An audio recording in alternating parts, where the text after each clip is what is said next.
Okay, hello and welcome to the FIFA 11 review for uk-gaming.net. I'm Dan Hobbs, the website admin. FIFA 11 came out on the 1st of October, sometime last week, on pretty much every single thing you could play a video game on. First things first, if you are a FIFA fan, don't bother even listening to this, because you know you probably even have it already. It's entirely pointless.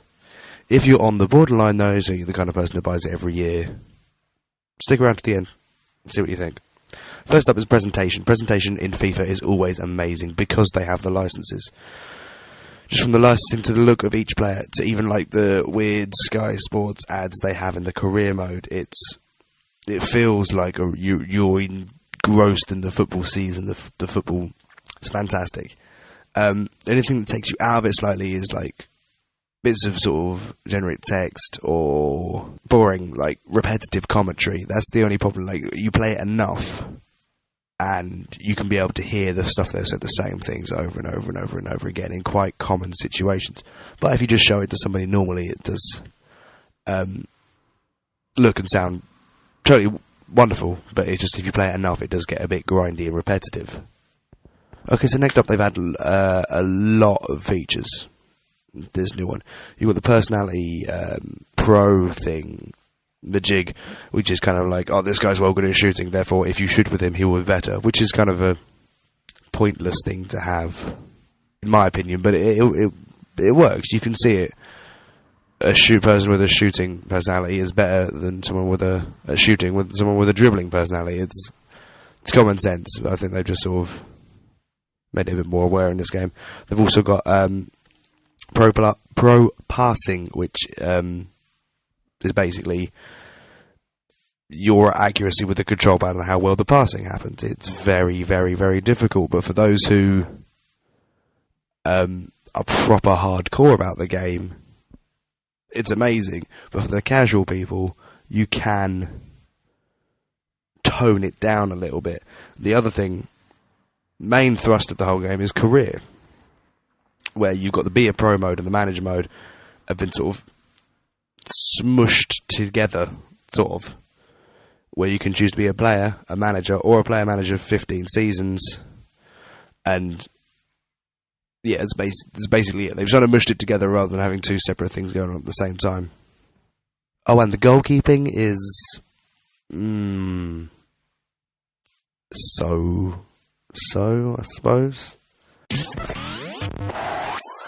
If you're worried about the longevity of the game, you know, it's a game of two halves. You've got 8 minutes to play a game.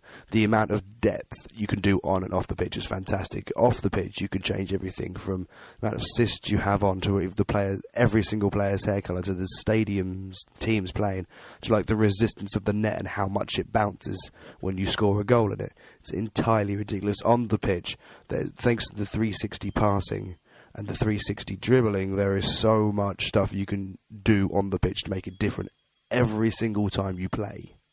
And of course, if you're proper hardcore, you whack it all up to legendary, turn all the assists onto manual, and then you basically got a real-life actuality game of football, which I can tell you gets very, very difficult.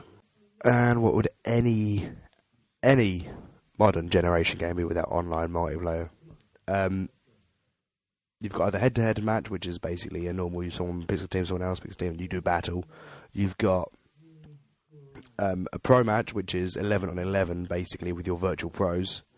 And then you've got one of the best things about the FIFA game, as opposed to any other game, which is you've got clubs match, where you create a team of you and your friends. You pick the stadium, you pick the team, then you pick the kit and everything. Create the team, and then you fill it with 10 of your friends, and you've got yourself a team to go out and play against other people with. Alternatively, you can get a group of friends together and pick a actual team from the game each and have a massive online league or tournament. Absolutely fantastic. On to the basics, the graphics, you know, amazing. They're always amazing these days. Sound fantastic. The commentary is good, even though a little bit repetitive, like I've said before. The game will last you a long time. The presentation is top notch. It is a technically rather impressive game. When it comes to giving it a sort of an all-encompassing score, I'm very, very split, because 1 point it is a fantastically in-depth, realistic simulation football game. There's no doubt about it. It is the best football game ever made, in my opinion. But it comes down to little bits that make it too realistic and not enough like a video game. So like the 360 passing, yeah, it's fair enough, it's good, but the control stick is nowhere near accurate enough to pull off the stuff it wants you to pull off. When you're trying to get through a wall of defenders and you take a shot and they will just shove you off it, and this happens in real sport. But it doesn't really happen in a video game. The fact that you crank it up to maybe like a normal-ish, like pro or world-class difficulty level, like a normalish difficulty level, and the game becomes hard.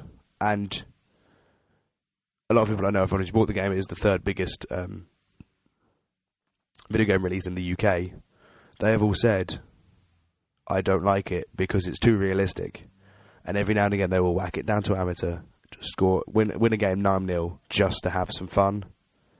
And I think... Okay, that's it. And a bit less. Okay, that is it. Don't forget to head on over to www.uk-gaming.net for all the latest reviews, previews, news, anything else that rhymes with ooze, and lots of other lovely, lovely things. It's coming home, it's coming